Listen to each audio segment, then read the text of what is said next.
मथुरा राज्य में उग्रसेन नाम का एक राजा था।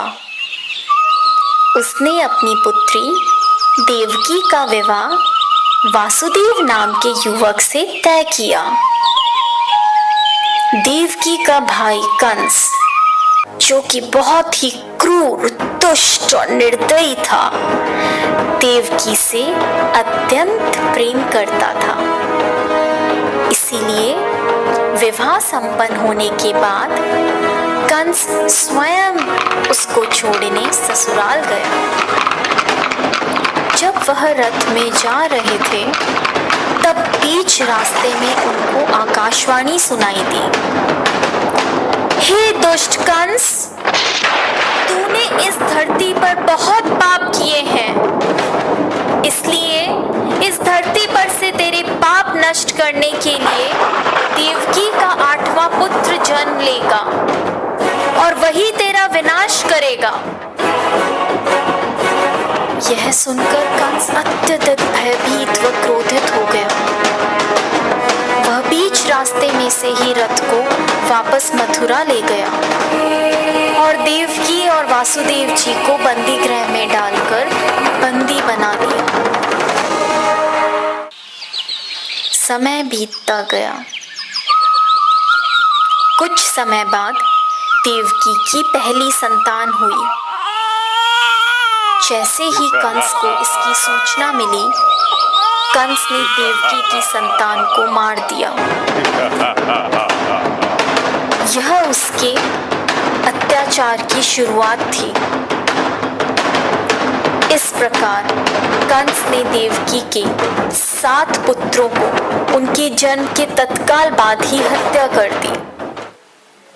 इससे वासुदेव, जब भगवान ने धरती पर मानव रूप धारण करते हुए जन्म लिया, उस दिन घनघोर अंधेरा था और तेज वर्षा हो रही थी। ऐसे लग्न में भगवान ने धरती पर देवकी की 8वीं संतान बनकर बालक रूप में जन्म लिया। जन्म लेते ही वहां एक दिव्य प्रकाश प्रकट हुआ और उस प्रकाश में से श्री विष्णु भगवान ने अपने पूर्ण अवतार में दर्शन दिए और वासुदेव से कहा, हे वासुदेव, मैंने इस धरती पर कंस जैसे दुष्ट और अत्याचारी मानव का विनाश करने के लिए कृष्ण अवतार में जन्म लिया है। भगवान ने एक शिशु का रूप धारण किया और एक चमत्कार हुआ। वासुदेव और देवकी पीढ़ी मुक्त हो गए। कारागार के द्वार अपने आप खुल गए। जेल प्रहरी गहरी निद्रा में सो गए और ऐसे समय वासुदेव उस बालक को लेकर नंद के घर चल पड़े। तेज वर्षा के कारण यम और शेषनाग ने प्रकट होकर कृष्ण भगवान को अपने फन फैलाकर तेज बारिश से बचाया। आखिरकार वे नंद के गांव पहुंचे और कृष्ण को यशोदा की बगल में लेटाकर उनकी पुत्री को वापस बंदी गृह ले आए। वहां पहुंचते ही बंदी गृह के दरवाजे स्वयं बंद हो गए। सारे जेल प्रहरी उस पुत्री के रोने की आवाज सुनकर जाग गए और कंस को सूचित किया। जब कंस को सूचना मिली कि वासुदेव जी की 8वीं संतान पुत्री हुई है, तो कंस उस पुत्री को मारने लगा।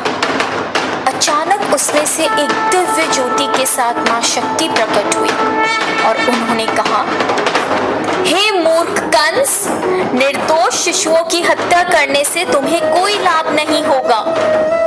तुझे मारने वाला इस धरती पर जन्म ले चुका है। तेरा वध करने के लिए देवकी के 8वें पुत्र ने इस धरती पर जन्म ले लिया है और वही तेरा विनाश करेगा। जब कृष्ण भगवान बड़े हुए, तब उन्होंने कंस का वध किया और इस प्रकार कृष्ण भगवान ने धरती पर अत्याचार व बुराई